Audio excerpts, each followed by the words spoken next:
Hello, welcome to our channel. ఈరోజు మినప్పప్పు చట్నీ చేశానండి. ఇలా పలుకు పలుకుగా ఉల్లిపాయలతోటి చాలా బాగా వచ్చిందండి. ఇది కూడా చూడండి, మీరు కూడా ఇలా ట్రై చేయండి. ఇట్లా చింతపండు తీసుకున్నానండి, వాష్ చేసుకొని వాటర్ పోసి పక్కన పెట్టేసుకోవాలి. ఫస్ట్ ఒక 50 గ్రాములు తీసుకున్నాను నేను. ఉల్లిపాయలు ఒకటి కట్ చేసుకొని ఇట్లా పెట్టుకున్నాను పెద్ద ముక్కలుగా. పొయ్యి మీద పాన్ పెట్టేసుకొని ఆయిల్ వేసుకున్నాను. ఒక 10-12 ఎండుమిర్చి వేసుకున్నాను. ఇట్లా లైట్గా దూరగా వేగిన తర్వాత మినప్పప్పు వేసుకున్నానండి. ఇవి ఒక 100 గ్రాములు అట్లా ఉంటాయండి. మన ఇష్టం అండి, కొన్ని ఎక్కువైనా వేసుకోవచ్చు మనకి ఇష్టమైతే. ఇట్లా బ్రౌన్గా వచ్చేటట్టుగా దూరగా వేయించుకోవాలి.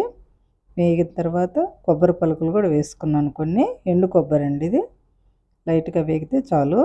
ఇట్లా లైట్గా మీడియం ఫ్లేమ్ మీద వేయించుకోవాలండి ఇవన్నీ. అప్పుడు లోపల పచ్చి లేకుండా బాగుంటుంది.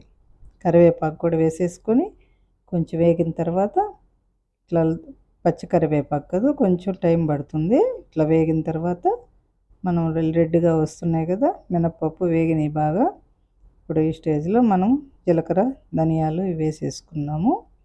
ఒక స్పూన్ జీలకర్ర, ఒక స్పూన్ ధనియాలు వేసాను. కొంచెం లైట్గా వేగితే చాలండి, అంతేనండి.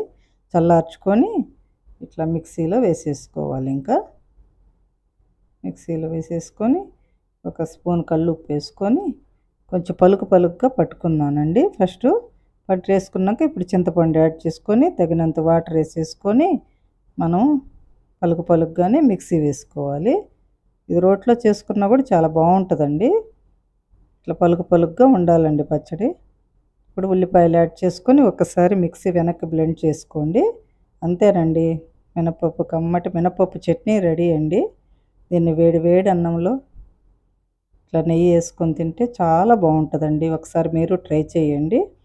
Thank you for watching.